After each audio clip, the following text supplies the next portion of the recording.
Nikki Geiger here with Amazing Armchair Adventures, and I wanted to wish you a happy 250th 4th of July anniversary. Along with that, I wanted to give you just a little bit of history about what happened and why are we celebrating all of this and have been celebrating all of this for 250 years. On April 17th, 1775 is actually when the shot was heard around the world.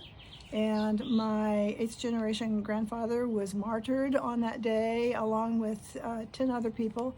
And there's a big obelisk in Boston in their honor. The colonists for many years had been petitioning the king to do this and do that. And the king was doing absolutely nothing, and they were getting very frustrated. And they decided that they needed to determine their own life in their own way. But on June 7th, 1776, the primary colonists made a resolution to become free and independent of Great Britain, especially when they had high taxation without representation regarding all the tea that the King of England thought that they should pay taxes on.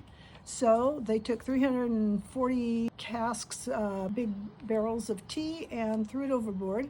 And I just found out recently that 2 of my ancestors were in on that little party. And today's value, it was between $2 and $3 million.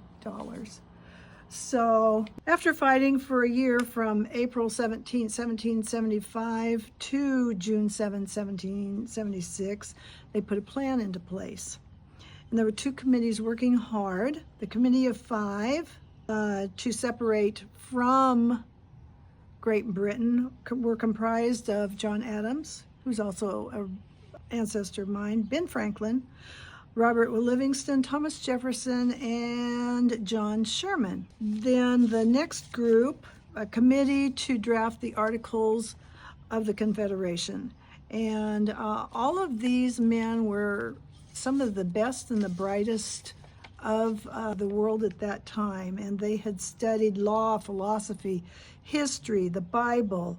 They had studied the 1,000 errors of trial and error of Greek successes and failures, and they did want England to respect them.